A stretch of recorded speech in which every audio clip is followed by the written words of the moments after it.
Gracias por acudir a estas charlas. Vamos preparando cada último viernes del mes, preparamos un tema que pensamos que puede ser de interés y cada vez veo que la gente se va animando más. Entonces, muchas gracias por venir. Y el tema de hoy es sobre accidentes que nos pueden pasar en el entorno de nuestra casa, de nuestra familia, en el campo, picaduras, caídas. Vamos a tratarlo desde el punto de vista de cómo prevenirlo para que no pase. Porque un accidente es una cosa inesperada, algo que pasa involuntariamente, pero sí que es cierto que se puede prevenir.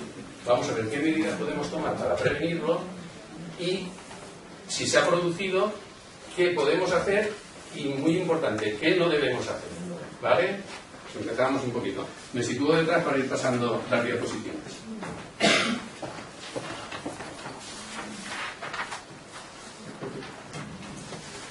Vamos a hablar pues de accidentes y, en principio, todas las medidas que vamos a hablar de prevención las podemos reunir en dos grupos. Aquellas encaminadas a proteger a los más desvalidos, a los niños y a los ancianos, y aquellas, como lo que estamos haciendo aquí, de formar a la gente para que sepa eso, lo que hay que hacer y lo que no hay que hacer. Hablaremos en cada caso, para golpes, para quemaduras, para todo, qué es lo que podemos hacer para evitarlos. Pero si el accidente se produce, como normas generales, deberemos actuar con rapidez, pero conservando la calma. En todo momento no nos debemos poner nerviosos, porque muchas veces la actuación nerviosa hace que actuemos mal. Yo solo.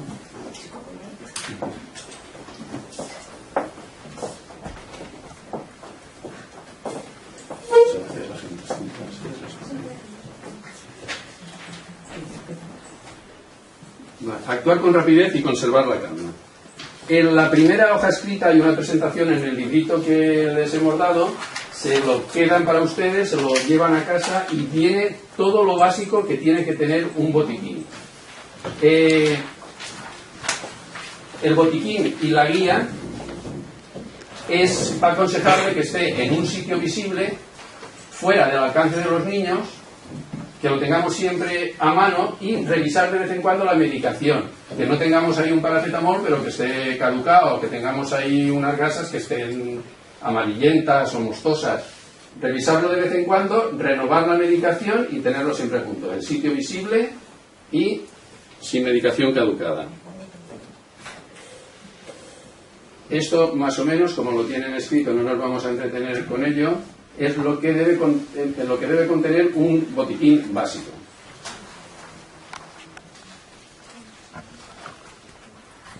Y ahora empezamos con el tema de golpes y caídas. ¿Qué hacer? En primer lugar, y ahora nos lo comentará Amparo Sala, en primer lugar debemos prevenir.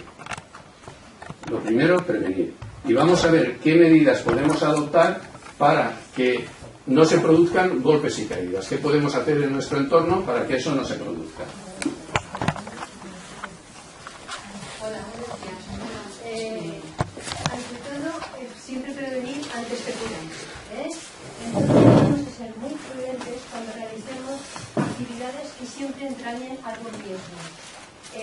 Por ejemplo, si un niño está en una trona, en una situación elevada, cambiadores, mostradores de tiendas, taburetes, siempre debe haber un adulto con el niño.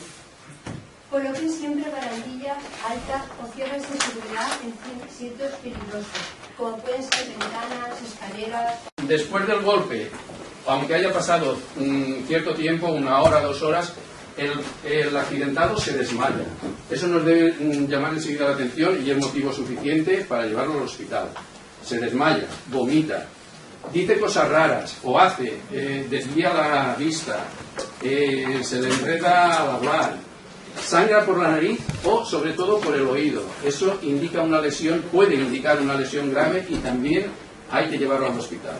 Los signos de alarma son pues que el accidentado se desmaye, que vomite, que sangre por la nariz o por el oído, o que diga o haga cosas raras, que desvíe la vista o que esté muy somnoliento, es suficiente motivo para llevarlo al hospital. Si no pasa ninguno de esos síntomas y el paciente además no sangra por ningún sitio ni nada, se puede mantener en casa, simplemente será aplicarle frío y observarlo. Si tiene dolor, le podemos dar algún paracetamol añadido. De medicación no nos saldremos de ahí, de algún paracetamol. Y sobre todo es, cuanto antes, aplicar frío. Si el golpe ha sido en las extremidades, lo que tendremos, aquí también habrá signos de alarma, puede tener simplemente un hematoma, puede tener los signos de alarma que nos tienen que llamar la atención también para trasladarlo al hospital, es una deformidad. Se ha dado un golpe en el brazo y el brazo se dobla por donde no debe, el brazo se queda inmovilizado, no puede moverlo, le decimos que lo levante y no puede. Si nosotros intentamos moverlo, le cuesta o le cuesta o es imposible. Eso indica o puede indicar que hay una fractura. ¿Cómo debemos trasladarlo al hospital? Pues en cabestrillo. Ahí dice de hacer un cabestrillo con un pañuelo, es relativamente sencillo, o abriendo un agujero en el jersey. Si lleva camisa, simplemente quitando un botón y metiendo la mano así, ya tengo un cabestrillo. Así yo ya puedo trasladar al paciente al hospital. Si es en las piernas, lo mismo. Tendremos que observar que no desvíe la pierna, que no tenga... que pueda moverla. Si no puede mover alguno de las articulaciones, hay que sospechar fractura y llevarlo al hospital. Se puede inmovilizar la pierna poniéndole un bastón de estos de andar, como tiene aquí Claudio, con un bastón de estos y una correa, un par de correas o cuerdas, se inmoviliza, se pone en posición recta y se lleva al hospital. O atar una pierna sobre otra. En ese estado se lleva al hospital. El golpe es en el abdomen. Los golpes en el abdomen normalmente no entrañan ningún riesgo, pero si le duele mucho, si está bastante rato, que no se puede doblar, que no puede ponerse en pie, lo mejor también es trasladarlo al hospital. En esta posición que vemos al paciente, con las piernas un poquito flexionadas y con el cuerpo un poco inclinado, se lleva al hospital. Pero normalmente no entran en peligro. Sí que se debe observar los días siguientes, que no orine sangre, que las heces sean de un color normal, que no sean negras, porque eso indicaría algún riesgo de sangrado. Golpes en el tórax. Aquí los signos de alarma es que no pueda respirar. Intenta llenar el pecho de aire y le duele. Le cuesta respirar, le duele mucho cuando respira. Conviene llevarlo al hospital tumbado sobre el lado lesionado, porque de esa forma, si nosotros tenemos comprimido el lado donde posiblemente tenga una fractura o de una costilla o de más de una, se moverá menos, respirará mejor por el lado que no está apoyado y le dolerá menos. En general, siempre debemos dejar un poco que el paciente, el accidentado, se ponga en la posición que él mejor esté, en la que no le duela, porque eso es señal de que previene que la presión vaya más. Golpes en la boca. Siempre que haya un golpe en la boca se debe limpiar con una gasita impregnada con agua o suero fisiológico. Si por ejemplo es un niño o un adulto incluso se ha roto un diente, más para niños sería eso. El diente, si es un trozo, el diente se debería conservar en saliva del niño. Si no es posible, en suero fisiológico, y se lleva el niño y el pedacito de diente al dentista, porque muchas veces se puede reconstruir. Si el diente se ha salido entero, como quedará un hueco en ese momento, se intenta poner ahí. Así es como mejor conservado. Por supuesto, llevarlo al dentista para ver si tiene reparaciones. En todos los casos, acudir al dentista. Heridas en la boca suelen evolucionar muy bien porque la propia saliva actúa de cicatrizante e incluso de antiséptico, y no habría que hacer grandes cosas más, a no ser que sea una herida que no pare de sangrar. Pasamos a las heridas y vamos a ver de nuevo cómo prevenirlas.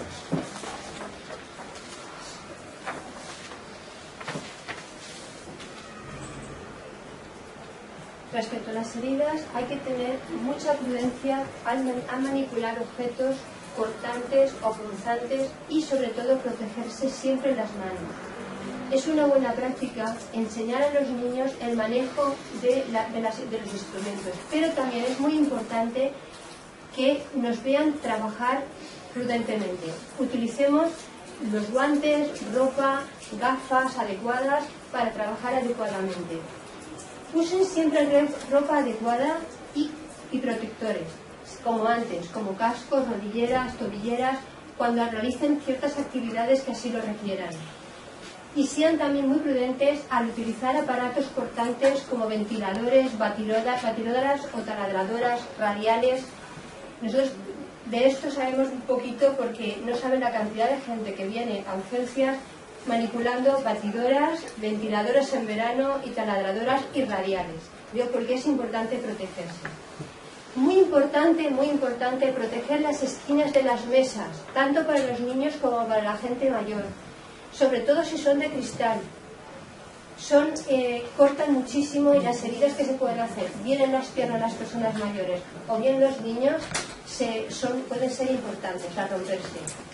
Además, como nadie está libre de hacerse una herida, mantenga al día la vacunación del tétanos tanto para los adultos como para los niños. Esto lo iremos repitiendo en cada heridas, quemaduras, todo. Deben de tener al día la vacunación antitetánica. Y también es una buena costumbre que al desnudar a los niños tengan mucho cuidado con las cremalleras si no llevan una camiseta o algún protector bajo. Pueden engancharse a la piel y pueden producir desgarros importantes. Cuando ya se ha producido la herida, ¿qué haremos? Lo primero es controlar la hemorragia. Está sangrando, hay que controlarla. Lo más inmediato es, primero, el que lo tenga que curar, lavarse bien las manos. Agua y jabón, bien lavadas las manos. Y cuando termine de limpiarlo, vuelve a hacer lo mismo. Lavarse otra vez las manos con agua y jabón. La herida, lo mismo. Lavar con agua y jabón. Si está sangrando mucho, una compresa limpia, una compresa estéril, se pone sobre la herida y se hace un poquito de presión. Conviene con la gasita, si la herida está sucia, con la misma gasita impregnada con suero fisiológico sobre todo, arrastrar y quitar la suciedad. Siempre las heridas se limpiarán desde dentro hacia afuera.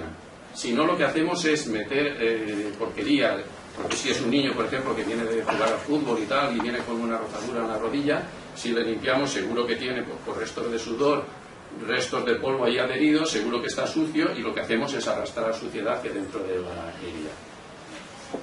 Cuando se termine de limpiar y lo hayamos dejado lo más limpio posible, simplemente el famoso Betadine, una solución iodada en otra gasita, que la impregnaremos un poco, le pondremos Betadine y lo aplicaremos directamente sobre la herida, teniendo precaución de la parte de la gasa donde ponemos el Betadine no haberla tocado, y simplemente la sujetamos por la otra parte y damos pequeños toques de Betadine sobre la herida, donde ponga desinfectante iodado, y el desinfectante iodado que tienen en el botiquín es el Betadine.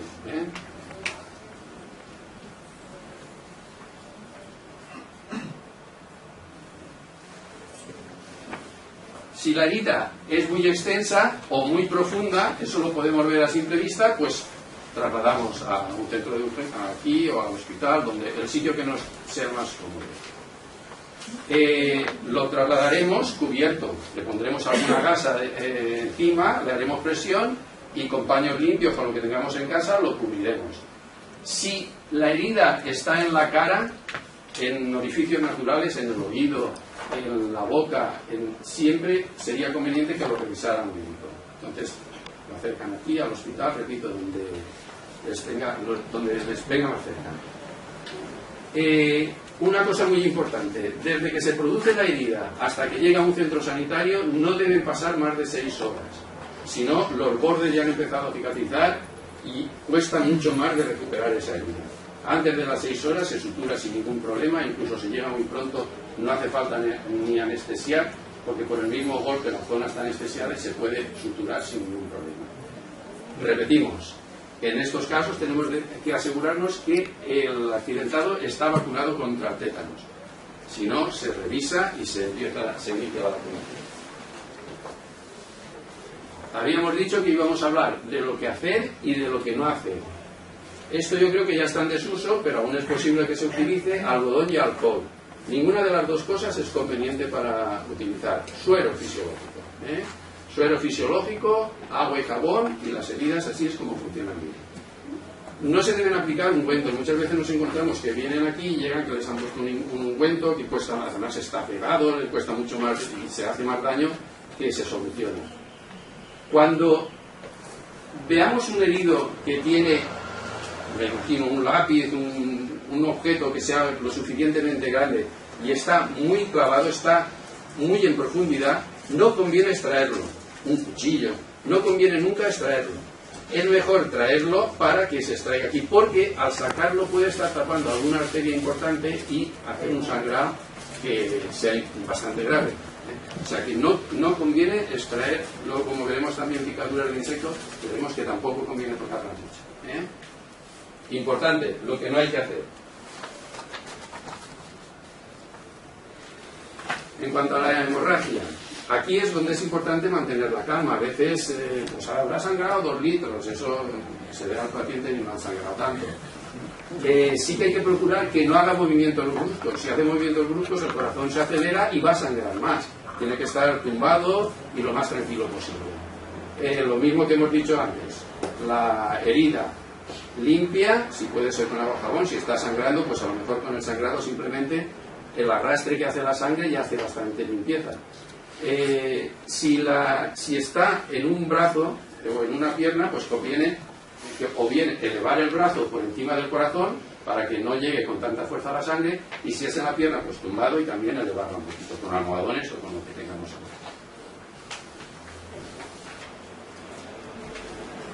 Hemorragias por la nariz. Primero, tranquilizarlo. Intentar que respire por la nariz. El hecho de que el aire pase por la nariz ayuda a cicatrizar. Si duele mucho, se le coge el hueso de la nariz, se le mueve un poquito y le duele ese movimiento, o vemos que se mueve un poco, cruje, hay que llevarlo al hospital porque posiblemente tenga fractura del hueso de la nariz. Si no es así, pues le pinzamos un poquito con 2 dedos y mantenemos presionado. No tiene que tener ni la cabeza estirada hacia atrás ni hacia adelante. La cabeza recta y comprimimos la nariz durante 10-15 minutos. Eso, vamos, corta la hemorragia en el 90% de los casos. Si no es así, al centro.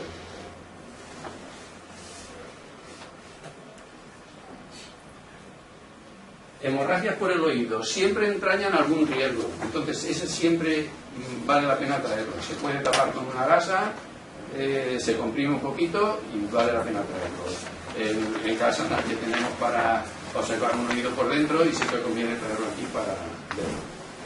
Si tenemos la desgracia de ver una amputación, aquí sería el único caso que sí que sería conveniente, o por lo menos hacer presión para que no sangre, o incluso hacer un torniquete, que sería apretar una corbata, un cinturón, pero nunca mantenerlo mucho tiempo. De vez en cuando se afloja para que salga la sangre, para que circule un poquito la sangre. Siempre se debe hacer lo más proximal a la herida. Si se ha cortado un dedo, y el dedo lo vemos que se ha hecho en 2 fragmentos y uno está en el suelo, lo más práctico es cogerlo, meterlo, tenemos un dibujito ahí en el libro está, meterlo en una bolsita de plástico y cubrirlo con hielo. El niño o el adulto, el que sea, y el hielo con el pedacito de dedo al hospital. Se puede recuperar muy bien, se puede injertar de nuevo, pero llevándolo en estas condiciones. Si pasa más de media hora y no se ha llevado en estas condiciones, es más difícil. Ya hay necrosis de tejidos, ya hay tejidos muertos.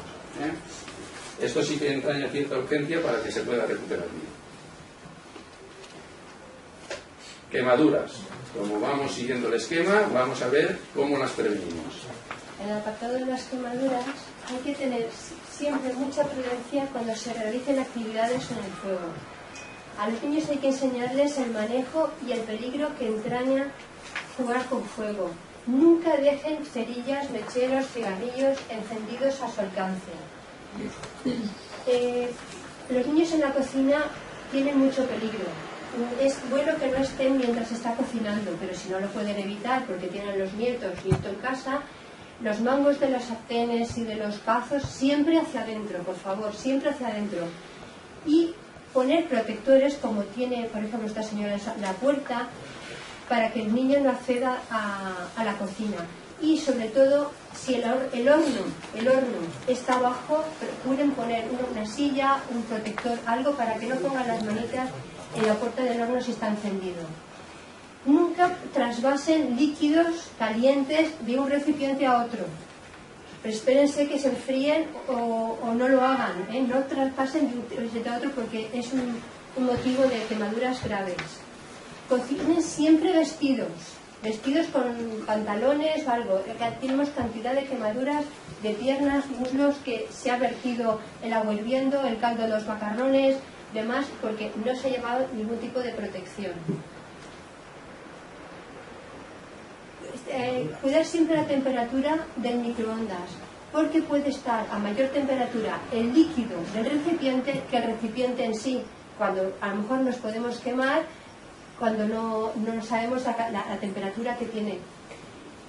Antes de entrar en el baño, tanto un adulto como un niño pequeño, regulen siempre y comprueben la temperatura del agua antes de entrar al baño. Protejan siempre el acceso a las estufas, calefactores, chimeneas, planchas de planchar ropa, y sitúenlos siempre lejos de objetos combustibles, como pueden ser cortinas, alfombras, manteles, porque se prenden con facilidad. Cuidado cuando manipulen aparatos eléctricos. Aseguren siempre que estén desenchufados.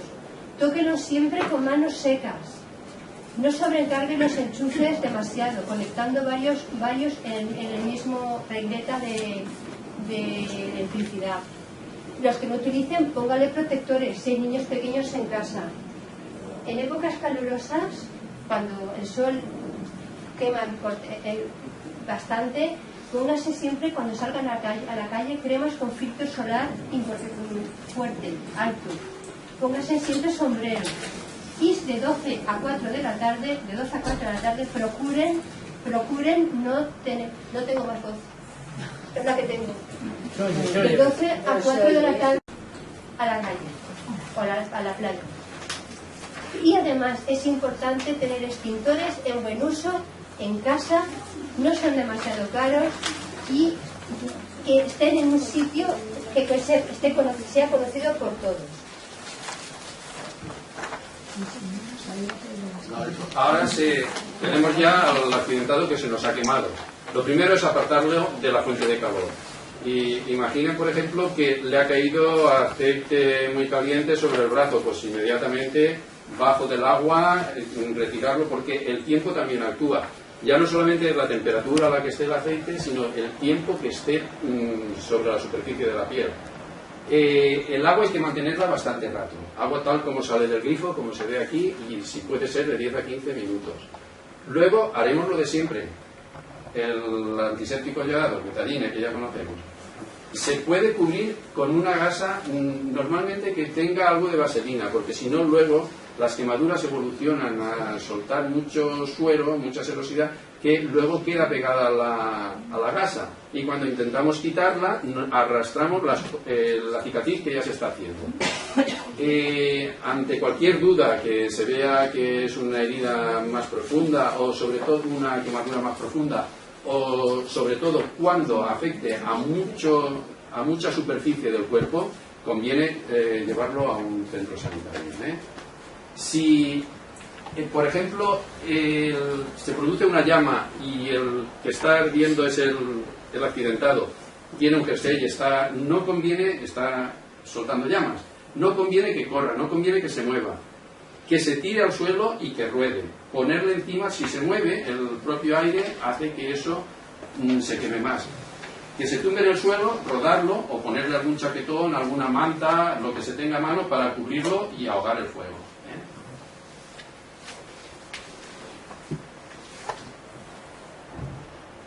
En todas las quemaduras hay que mojarlas y según la gravedad llevarlas al hospital. Si es un producto corrosivo, hay que lavar con más cantidad de agua. Si es en los ojos, también conviene, además, después de haber lavado durante mucho tiempo con agua, utilizar suero fisiológico. Normalmente, si es una quemadura que ha afectado al ojo, siempre conviene el traslado al hospital, porque es muy fácil que se produzcan pequeñas ulceritas que cuestan de cicatrizar, son muy dolorosas y muy molestas, y hay que llevarlo. También para las quemaduras debemos tener en cuenta lo de la vacuna antitetánica. Revisarlo, las tiene puestas, no las tiene puestas, pues aquí se comenta y se revisa,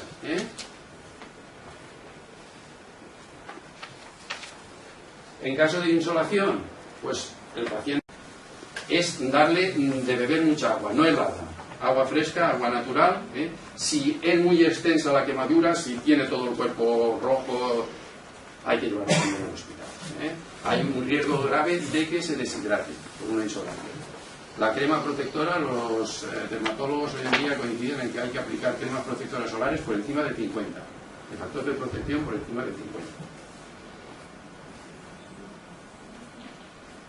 Si es una quemadura porque ha tocado un enchufe o hay que apartarlo enseguida, pero el que lo aparte no debe tocar al accidentado, debe una silla por el medio, preferiblemente de madera, mirar también si se puede desconectar, si es un aparato en el que no es el enchufe, sino un aparato el que le ha producido la descarga, ir directamente al enchufe para desconectarlo, desconectar de la red.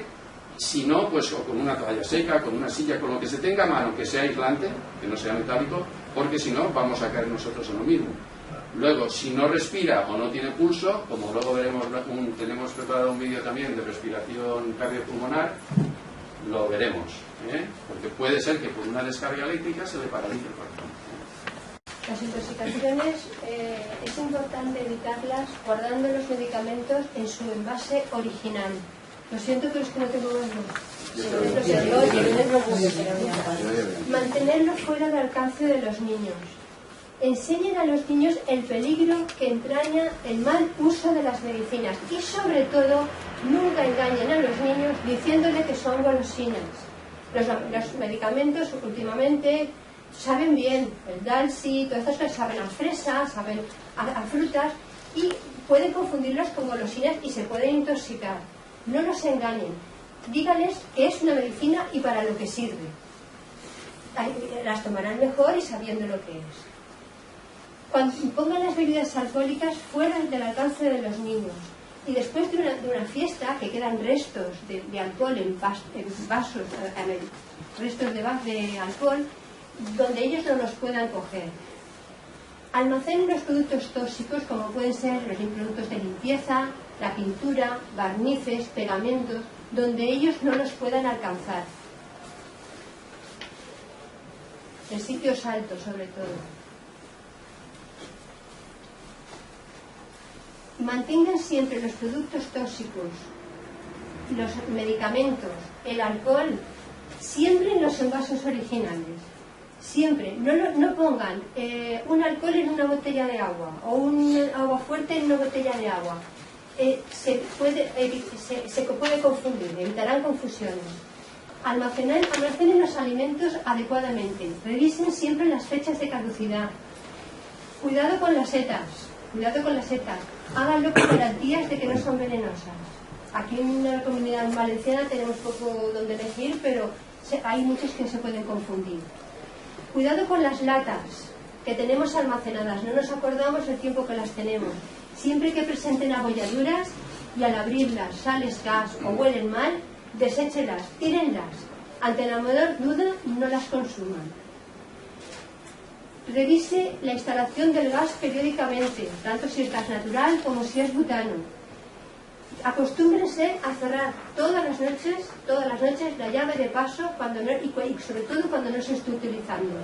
Y procuren también una buena ventilación de donde tengan el gas. Vale. Si está intoxicado con cualquier producto, el teléfono les atenderá. Allí tienen todos los productos de limpieza, todos los productos de alimentación, todos con los correspondientes antídotos, con las medidas a seguir Y es el mejor punto que pueden tratar en esto. Si les preguntarán que, o sea, cuando llamen, tengan a mano la botella de lejía, la botella del producto de limpieza que haya sido, porque les preguntarán, ellos por el nombre lo sacan, pero si no, pues le dirán, dígame el contenido que tiene, y les van informando y les dicen en todo momento lo que hay que hacer. Esto así se resuelve enseguida, ¿eh? Está a las 24 horas del día, lo tienen en el librito que les vamos a dar, y eso al ladito del botiquín.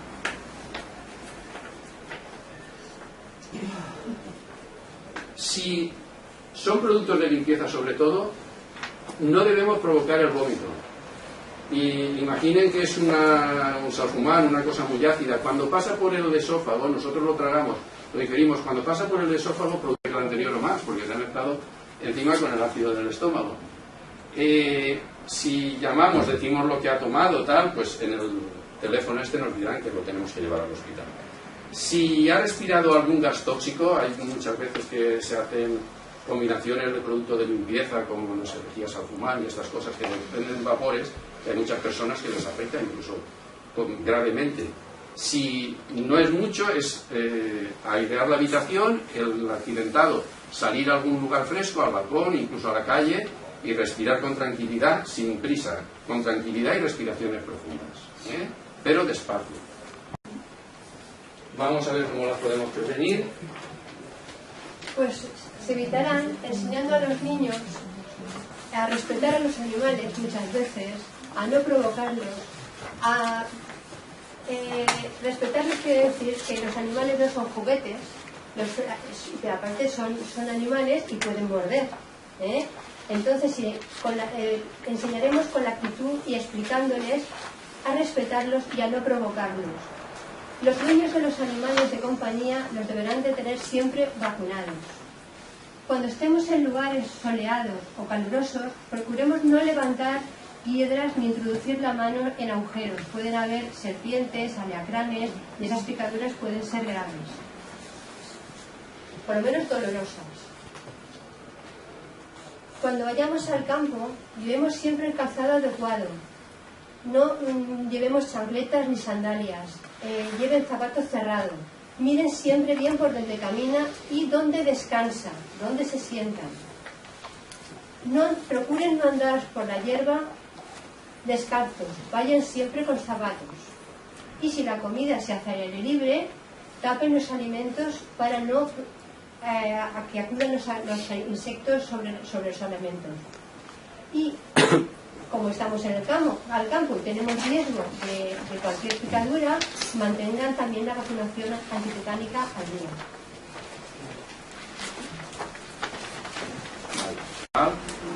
Poco más de lo que hemos dicho hay que hacer: lavar con agua y jabón y aplicar el desinfectante hidráulico. Conviene dejarlo al aire libre. Si es una mordedura de perro, pues por ejemplo, acudir a un centro de urgencias. Es muy importante revisar de nuevo la vacuna, y el animal que haya mordido hay que mantenerlo, hay que identificarlo y mantenerlo en vigilancia, ¿eh? Muchas veces es difícil, más si es un animal del campo o un animal salvaje, pero conviene identificarlo por lo menos y tenerlo en vigilancia. Ahora más o menos todo el mundo llevamos un móvil que además es capaz de hacer fotos. Si nos ha mordido un animal y somos capaces de conseguir una foto, es un dato muy importante, porque a lo mejor no sabemos si es una serpiente o una cosa así, no sabemos ni qué tipo es, y eso puede ayudar mucho en el momento de tratarlo. Por ejemplo, aquí, las picaduras de serpiente, no tendríamos que hacer nada más, simplemente aquí pues añadimos lo de aplicar hielo, pero lavar la herida sin frotar además mucho, y mantener al que haya sido mordido en reposo. Debemos trasladarlo a un hospital siempre. Si tenemos la foto de la serpiente que le ha picado o que le ha mordido, perfecto, ¿eh? Se ponen ahí, le abren más la herida, le chupan. No se debe hacer eso, ¿eh? No sé, a nosotros cuando preparamos el tema este también nos llamó la atención, pero vamos, nos hemos informado y no está aconsejable bajo ningún concepto hacer eso. Se escampa el veneno, entonces es mejor no hacerlo.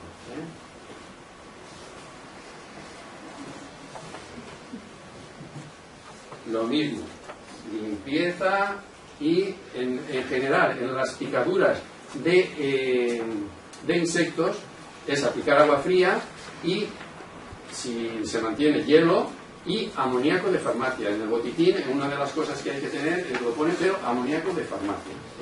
No se debe apretar, rascar, frotar la picadura. Intentar que sacar el aguijón es mejor no hacerlo. Tiene más riesgos que beneficios. He preparado algunos, esto no está en el librito, pero he preparado pues lo que he considerado así más interesante. Sí que, si por ejemplo la mordedura o la picadura es en cuero o calla y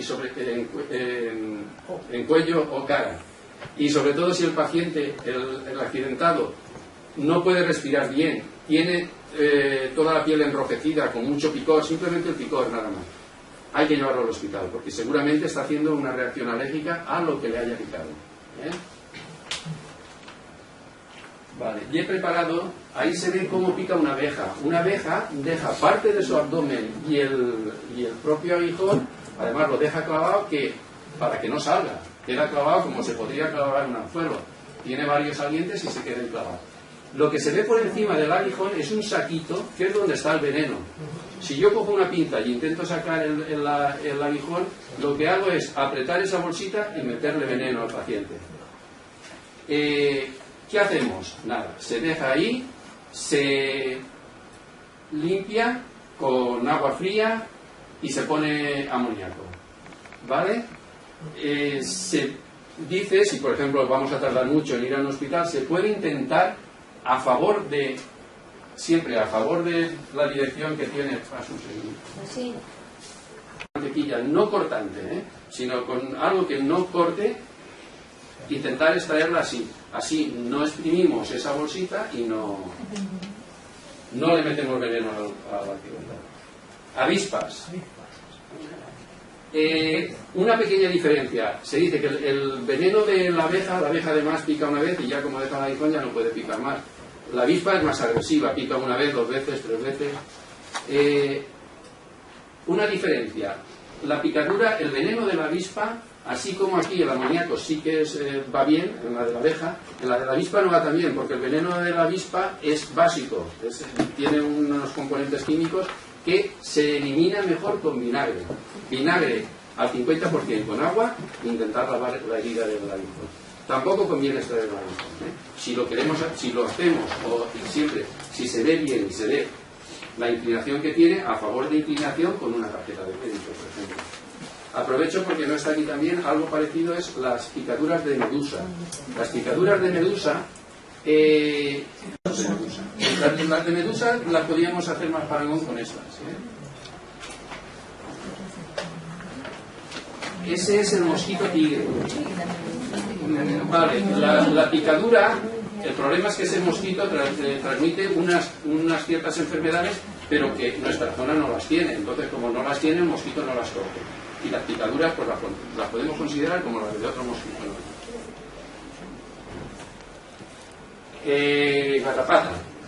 La garrapata no está, normalmente las patas no las vemos, están adheridas a la piel. No conviene arrancarlas porque normalmente se coge fuerte para que no, y las patas se rompen y se quedan ahí adheridas, dando luego procesos de cierre y alguna enfermedad. ¿Cómo quitarlas? Pues lo normal es acercarse a un centro, pero vamos, sería cubrirlas. Si yo tengo una garrapata aquí, le pongo un y la garrapata intentará salir a respirar. Entonces cuando se suelte, ya al hospital. Una picadura de escorpión puede ser bastante grave.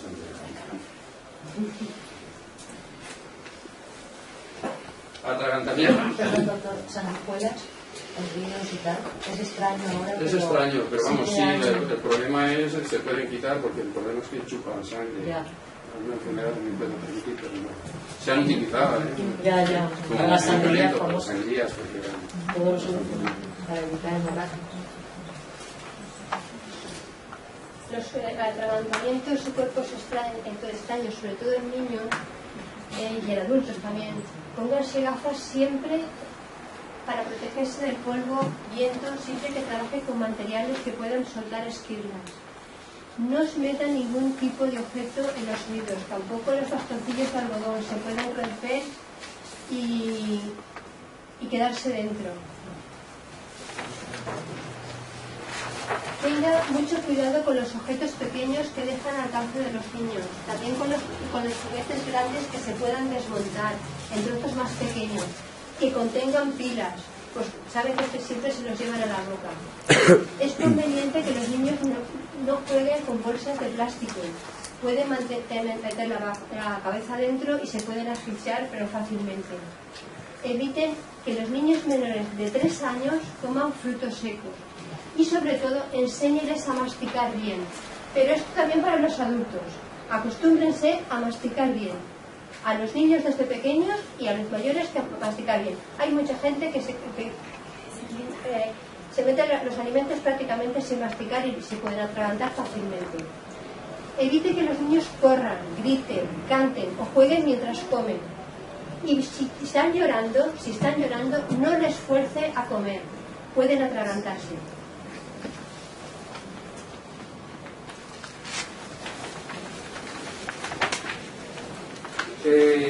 Cuando hay un cuerpo extraño en la garganta, cuando hay un cuerpo extraño que está tapando el trayecto de la vía respiratoria, sí nos podemos encontrar con dos situaciones.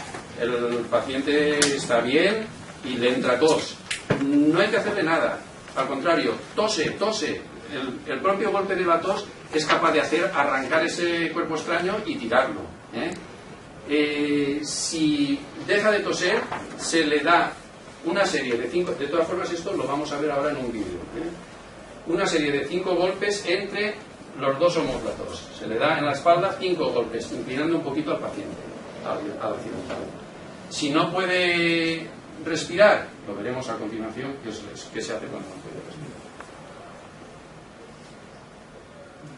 Si se trata de un niño pequeño, teníamos ahí,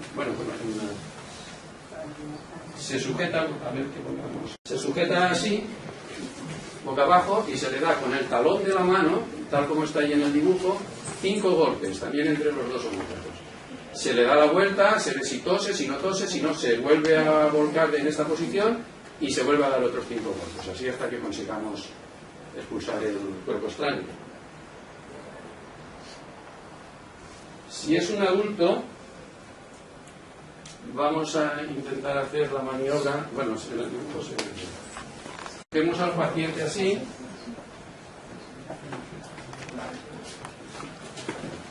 Esto se verá ya luego. El puño mío en esta posición, Amparo es la que se ha atragantado, yo le cojo por detrás, por encima del ombligo, hago fuerza con la otra mano y doy golpes fuertes, apretándolo hacia mí, doy golpes fuertes, hasta 5 veces seguidas, hasta ver si lo alcanza. Ella debe estar un poquito inclinada para facilitar el que salga del cuerpo extraño. Eso es la maniobra de él. La tienen también en el libro, todo esto, lo que estamos diciendo, menos el vídeo que pondremos luego, está en el libro.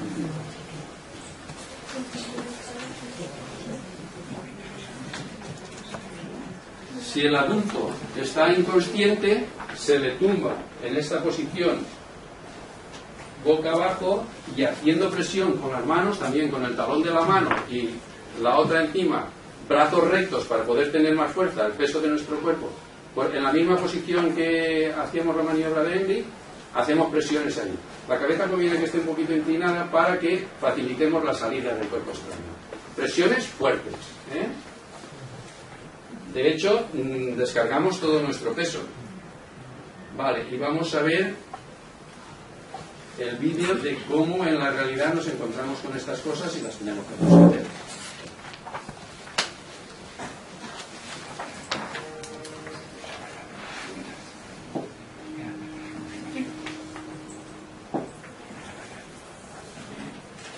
Algunas situaciones de emergencia comportan un alto riesgo vital. Son aquellas en que se puede detener la respiración o la circulación de la sangre. En estos casos, las personas más próximas tienen que actuar de inmediato para garantizar que estas funciones continúen aunque la persona esté inconsciente. Para poder dar soporte vital básico es esencial conocer bien el proceso. Así que si hay alguna maniobra que no se domina, es mejor pedir ayuda directamente. Para saber qué pasos hay que seguir ante una persona en situación de emergencia, existe un protocolo de actuación. Ante todo, se asegura que el lugar de los hechos no sea peligroso ni para quien da auxilio, ni para la persona afectada, ni para terceros. A continuación, se valora el estado de conciencia de la víctima. Para hacerlo, se la estimula hablándole y sacudiéndole los hombros con cuidado. Si la persona responde, aunque parezca confundida, está consciente. Por lo tanto, se le pregunta qué ha pasado y después se mira si hay lesiones que podrían empeorar su estado. No se moverá de sitio si no es imprescindible. Si es necesario, se llama al 112. Si no recibís ninguna respuesta, quiere decir que la persona está inconsciente. En este caso se grita para pedir auxilio. Mientras, se tiene que abrir la vía aérea para poder comprobar si respira y no dejar a la víctima sola. Para abrir la vía aérea, se tiende a la persona inconsciente boca arriba sobre una superficie dura y plana. El cuerpo tiene que estar recto y los brazos estirados. El reanimador se arrodilla a la altura de los hombros, le aguanta la cabeza por la frente y le eleva la barbilla empujando el mentón con 2 dedos. Si se ve algún objeto que pueda obstruir la respiración y es fácil de extraer, se saca, no se busca más a fondo. Para comprobar la respiración, se mira si el tórax se eleva y se acerca la mejilla a la boca. Se comprueba si se nota el aliento y se escucha si respira, durante no más de 10 segundos. Si vemos que la persona respira, se coloca en la posición lateral de seguridad siempre que se pueda. De esta manera se evita que alguien que está inconsciente se atragante o aspire el propio vómito. Para colocar a alguien en posición lateral de seguridad, hace falta arrodillarse a su lado y sacarle las gafas o los objetos grandes que lleve en los bolsillos. Se le estiran las piernas y se le pone el brazo más próximo en ángulo recto con el cuerpo. Se le dobla el codo y se le coloca la palma de la mano mirando hacia arriba. El dorso de la otra mano se le pone en la mejilla contraria y se mantiene en esta posición. Con la mano que queda libre se coge la rodilla de la pierna más alejada y se levanta hasta apoyar toda la planta del pie en el suelo. Manteniendo la posición, se le estira la pierna por encima de la otra, girando todo el cuerpo hacia este lado. La pierna doblada se flexiona en ángulo recto para impedir que el cuerpo se desplace rodando. Para mantener las vías respiratorias abiertas, se inclina la cabeza hacia atrás y se mantiene con la mano que hay debajo de la mejilla. Si todavía no se ha hecho, se llama al 112, y mientras se espera la llegada de la asistencia médica, se vigila si continúa respirando. Si la víctima se queda en esta posición más de media hora, se gira sobre la espalda y se coloca sobre el lado opuesto. Y ahora volvemos al protocolo de actuación. Si acabamos de ver qué hay que hacer cuando la persona respira, ahora veremos cómo proceder cuando no respira normalmente. En este caso, hace falta que alguien alerte al 112 y deje claro que se trata de una víctima inconsciente y que no respira. Si no hay nadie más, llama a uno mismo, aunque ahora se deje sola a la víctima. Después se empieza la reanimación para mantener en activo tanto la respiración como la circulación de la sangre. La reanimación cardiopulmonar en el adulto empieza por las compresiones torácicas. Se coloca el talón de una mano en el centro del pecho y el talón de la otra mano encima de la primera. Se entrecruzan los dedos para no presionar las costillas, teniendo cuidado de no aplicar presión ni en la parte superior del abdomen ni en el extremo inferior del esternón. Se estiran los brazos sin flexionar los codos, procurando que los hombros queden encima del pecho de la víctima. Se comprime el esternón de 3,5 a 5 centímetros de profundidad. Después de cada compresión, se libera la presión del tórax sin perder el contacto entre las manos y el cuerpo. Y se repite este movimiento 30 veces a un ritmo de unos 100 golpes por minuto, intentando poner el mismo énfasis tanto en las compresiones como en las descompresiones. Después de 30 compresiones torácicas, se pasa a la respiración artificial. Se vuelve a abrir la vía aérea y con la mano que aguanta la frente se pinza bien la nariz de la víctima. Se le mantiene la barbilla arriba para que se abra la boca. Se inspira aire y con los labios se sella la boca de la víctima. En casos especiales, la respiración artificial podrá ser de boca a nariz o de boca a estómago. Se insufla aire a un ritmo constante durante 1 segundo mientras se mira si se eleva el pecho. Si el aire no entra en los pulmones, asegúrese de que se están abriendo bien las vías respiratorias. Si aún continúa el problema, se mira la boca y se extraen los posibles cuerpos extraños si son accesibles. Manteniendo la posición de la cabeza de la víctima, se retira la boca y se despinza la nariz para dejar salir el aire. Se tiene que ver cómo el tórax desciende. Para continuar continuar con la reanimación, se hace otra insuficción y se continúan haciendo secuencias de 30 compresiones y 2 ventilaciones hasta que llegue la ayuda médica o hasta que la persona recupere la respiración espontánea. Si no se puede o no se quiere hacer ventilaciones, se hacen solo compresiones torácicas, 100 por minuto. Solo para acabar os explicaremos algunas excepciones en las que esta maniobra tiene alguna variación. En lactantes y niños, antes de las compresiones torácicas, se recomienda hacer 5 respiraciones. Si no hay respuesta, se pasa a las compresiones. Si estamos solos, haremos 1 minuto de reanimación antes de pedir ayuda. Para hacer las compresiones a un lactante, se utiliza la punta de los 2 dedos. Se presiona el centro del tórax, evitando tocar el extremo del esternón, las costillas o el abdomen. En los niños a partir de 1 año, la compresión se hace con la base de la mano sobre el tórax y solo si el niño es mayor, se hace como en un adulto. De todos modos, si no sabemos hacerlo, aplicaremos el protocolo del adulto, adecuando la respiración y la fuerza de las compresiones al tamaño del niño. El protocolo de actuación ante una emergencia es siempre el mismo. Se asegura la zona para prevenir riesgos. Se comprueba si la víctima está consciente. Si está consciente, se actúa según que le haya pasado, y si hace falta, se pide ayuda. Si está inconsciente, se grita para pedir ayuda. Después se le abren las vías aéreas. Se comprueba si respira con normalidad. Si respira bien, se coloca en posición lateral de seguridad. Si no respira, hay que asegurarse que se ha alertado al 112 antes de empezar con las maniobras de reanimación, que se mantendrán mientras no llega la ayuda.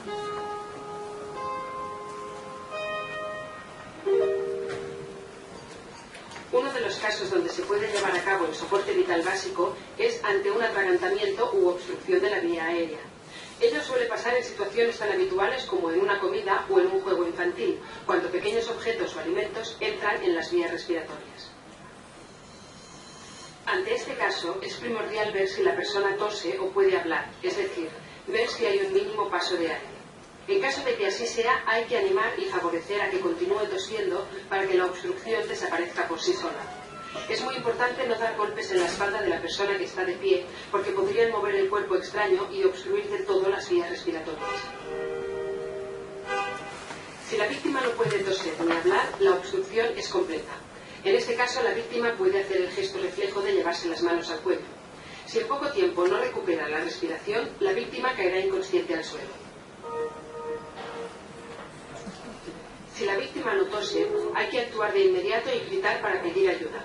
Después, desde un lado y un poco detrás de ella, se le sostiene el pecho con una mano y se la ayuda a inclinarse hacia adelante.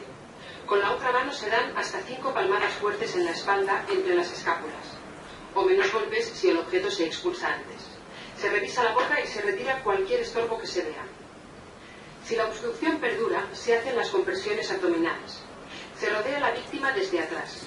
Se cierra una mano en forma de puño y se coloca el nudillo del pulgar 4 dedos por encima del ombligo. Se coge el puño con la otra mano y se presiona fuerte hacia adentro y arriba, hacia los pulmones. Se disminuye la presión sin perder la posición del puño y se repite en ciclos de 5 veces. Si continúa la obstrucción, se alternan las 2 maniobras, 5 palmadas y 5 compresiones. Si aún así no mejora, es necesario llamar al 112 y prepararse por si hay que hacer la reanimación cardiopulmonar.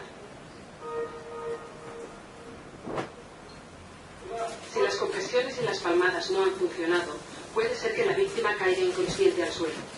Este caso ya lo hemos visto en el apartado anterior. Recordad que hace falta abrir la vía aérea y comprobar si respira. Si no es así, se realiza la reanimación cardiopulmonar hasta que recupere la respiración espontánea o hasta que llegue el equipo de emergencias. Hay situaciones en que la maniobra de compresiones abdominales puede variar.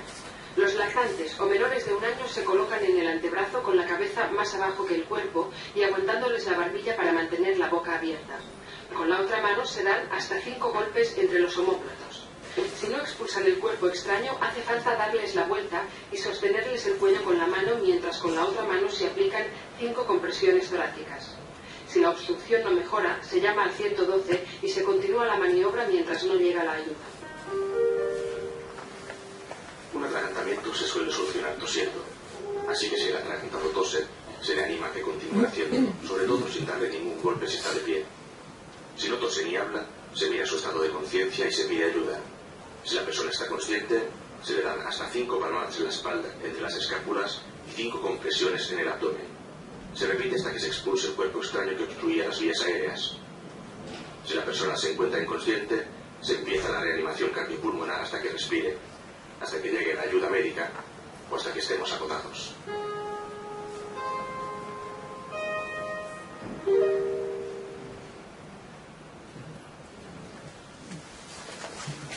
Para terminar, lo que queda es la última hojita, o no sé exactamente, creo que sí, creo que es la contraportada, ahí para que apunten los teléfonos de interés, policía local, bomberos, yo el que sí que les he puesto es el del centro de salud, por supuesto, el 91 562 tal, es el de intoxicación, al que deben llamar en caso de alguna intoxicación. Les he puesto el teléfono de aquí del centro para cualquier cosa que necesiten, y por parte de Amparo y mía, pues muchas gracias por la atención. Esperamos que les sirva de algo.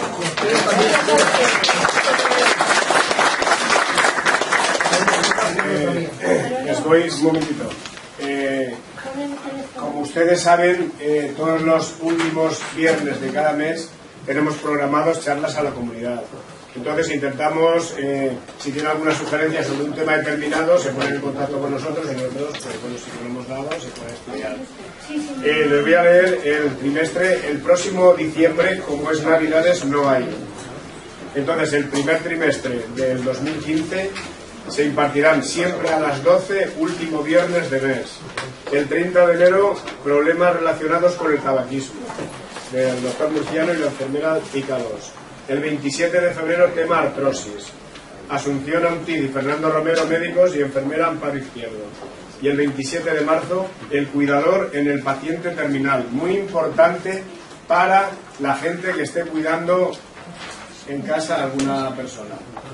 ¿Vale? De todas formas, como han visto, todos son interesantísimos. Nos agrada y esto nos ayuda a esforzarnos. Ahora, si tienen alguna pregunta para el doctor Lebón y para Amparo, pues...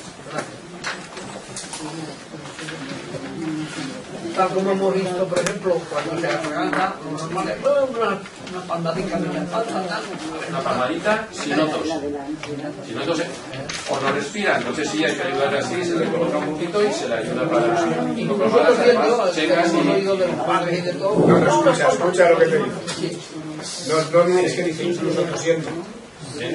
Incluso tosiendo. No, si tose no le conviene, porque es que el problema es que el cuerpo extraño está, esto sería el agujero de la tráquea, y el cuerpo extraño está por aquí. Si tose, va así, en este sentido. Si nosotros empezamos a golpearle, atinamos, hacemos guau. Entonces no conviene. Si ya no tose, o vemos que se ahoga, pues ya no hay más remedio y se le golpea. O se le hace la maniobra que hemos visto, la maniobra de la gente. Por favor, para curar una herida, el agua oxigenada no se utiliza sin tener así más datos, y mejor suelo fisiológico. Si está muy sucia, el agua oxigenada sí que es cierto que ayuda a que la arrastre, pero vamos, suelo fisiológico y una gasita y limpia. Eso de todas formas. Ante las picaduras. No, pues si Amparo. No, pero yo pienso que el agua corriente, meter en la herida bajo un buen rato, 10 minutos, 10 minutos, 15 minutos, bajo agua corriente, bajo un grifo de agua caliente, es lo mejor que puedes hacer. Aunque no tengamos jabón a mano. Agua. Que corra la suciedad de la herida. Aprovecho. El jabón que debe estar en el botiquín se aconseja que sea un jabón neutro. Tipo lagarto. Tipo lagarto. De pastilla. De la caja. Ante las picaduras de avispas y de abejas, usted ha comentado qué remedios o qué soluciones después de la picadura, pero muchas veces te pillan en el campo, ni llevas el botiquín, ni llevas la tarjeta de crédito. La tarjeta de crédito. Lo que usualmente se ha conocido siempre, lo de ponte barro mojado. No está aconsejado. Es más fácil, es mejor no hacer nada que poner barro. Barro nunca está exento de tener microbios y es favorecer una infección. Es más, aparte de taponar, que el veneno puede salir. Por lo menos Si tiene 5 miligramos, que salga 1 o 2, favorece. Poner barro no, aparte de que favorece la Como antiguamente eso se deshacía. y el amoníaco que se tiene de limpieza se rebaja un poquito con agua y se pone claro, en el campo no se tiene. Pero es mejor no hacer nada que poner. Lo siento, pero tengo...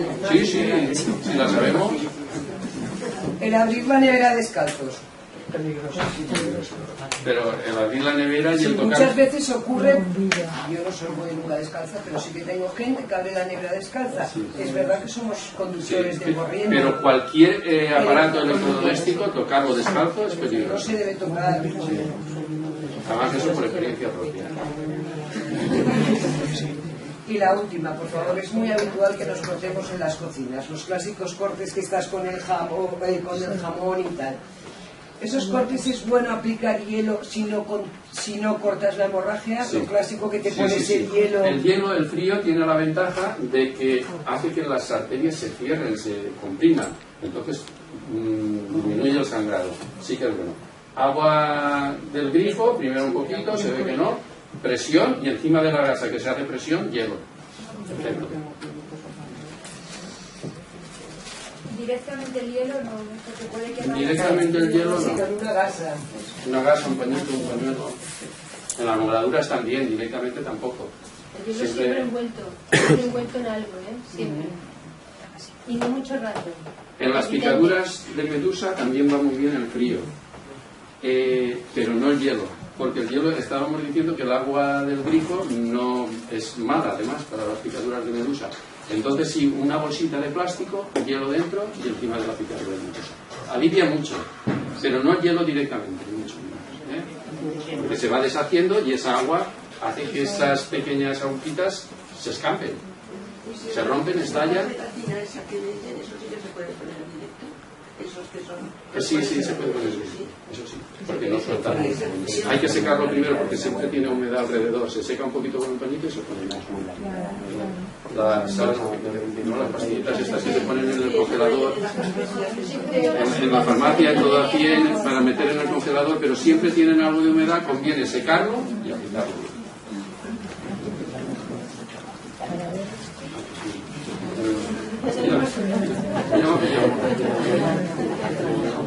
La vacuna antitetánica, si no se revisa, si no se la ha puesto, siempre es conveniente porque luego si le pasa cualquier cosa de estas no hace falta. Y esto estamos todos al cabo de la calle que nos puede pasar. Sí, sí, pero no nos cuelgan hoy mismo, porque tiene que colgarlo. Ahora eso ha cambiado, sería conveniente que tuviera si tiene 6 dosis puestas, ya está vacunado. Pero habría que ver cuántas tiene puestas en toda su vida. Sí, si tiene la tarjetita, estupendo. Tiene las que tiene en toda su vida, no solamente esas, sino en toda su vida. Si tiene 6, está perfectamente. Tiene que ser esas y las que se ha puesto. Pues lo revisaremos.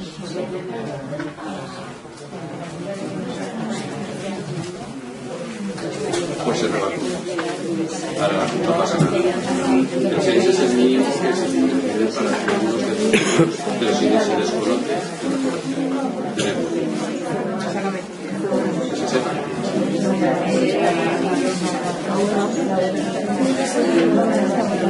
Nada más, a ustedes.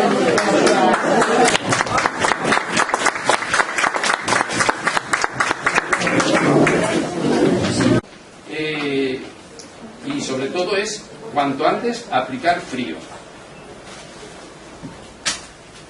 Si el golpe ha sido en las extremidades, lo que tendremos, aquí también habrá signos de alarma, puede tener simplemente un hematoma, puede tener los signos de alarma que nos tienen que llamar la atención también para trasladarlo al hospital, es una deformidad. Se ha dado un golpe en el brazo y el brazo se dobla por donde no debe, el brazo se queda inmovilizado, no puede moverlo, le decimos que lo levante y no puede. Si nosotros intentamos moverlo, le cuesta o le cuesta o es imposible. Eso indica o puede indicar que hay una fractura. ¿Cómo debemos trasladarlo al hospital? Pues en cabestrillo. Ahí dice de hacer un cabestrillo con un pañuelo, es relativamente sencillo, o abriendo un agujero en el jersey. Si lleva camisa, simplemente quitando un botón y metiendo la mano así, ya tengo un cabestrillo. Así yo ya puedo trasladar al paciente al hospital. Si es en las piernas, lo mismo. Tendremos que observar que no desvíe la pierna, que no tenga, que pueda moverla. Si no puede mover ni tiendas, taburetes, siempre debe haber un adulto con el niño. Coloquen siempre barandillas altas o cierres de seguridad en sitios peligrosos, como pueden ser ventanas, escaleras.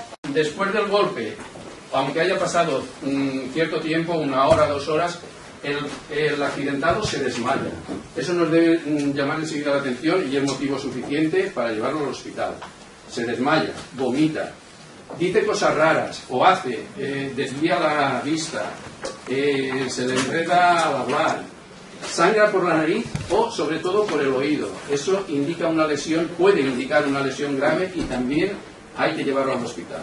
Los signos de alarma son pues que el accidentado se desmaye, que vomite, que sangre por la nariz o por el oído, o que diga o haga cosas raras, que desvíe la vista o que esté muy somnoliento, es suficiente motivo para llevarlo al hospital. Si no pasa ninguno de esos síntomas y el paciente además no sangra por ningún sitio ni nada, se puede mantener en casa, simplemente será aplicarle frío y observarlo. Si tiene dolor, le podemos dar algún paracetamol añadido. De medicación no nos saldremos de ahí, de algún paracetamol. Tengamos ahí unas gasas que estén amarillentas o mostosas. Revisarlo de vez en cuando, renovar la medicación y tenerlo siempre junto, en sitio visible y sin medicación caducada. Esto, más o menos, como lo tienen escrito, no nos vamos a entretener con ello, es lo que debe contener un botiquín básico.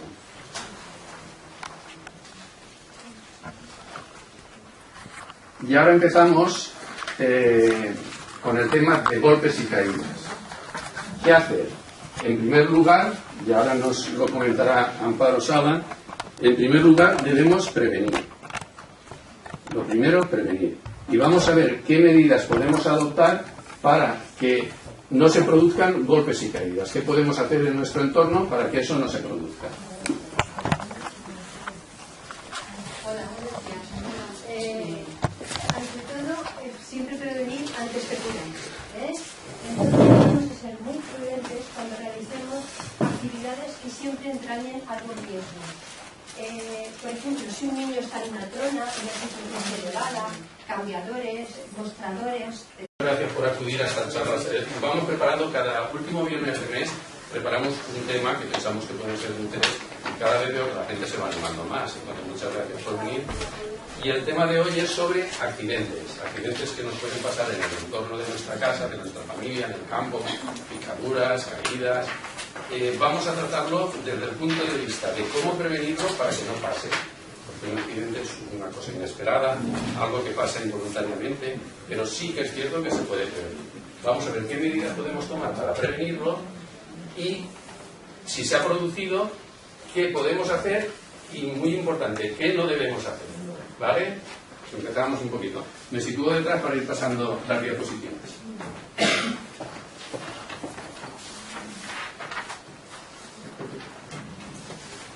Vamos a hablar pues de accidentes y, en principio, todas las medidas que vamos a hablar de prevención las podemos reunir en 2 grupos. Aquellas encaminadas a proteger a los más desvalidos, a los niños y a los ancianos, y aquellas, como lo que estamos haciendo aquí, de formar a la gente para que sepa eso, lo que hay que hacer y lo que no hay que hacer. Hablaremos en cada caso para golpes, para quemaduras, para todo, qué es lo que podemos hacer para evitarlos. Pero si el accidente se produce, como normas generales, deberemos actuar con rapidez, pero conservando la calma. En todo momento no nos debemos poner nerviosos, porque muchas veces la actuación nerviosa hace que actuemos mal. Yo soy.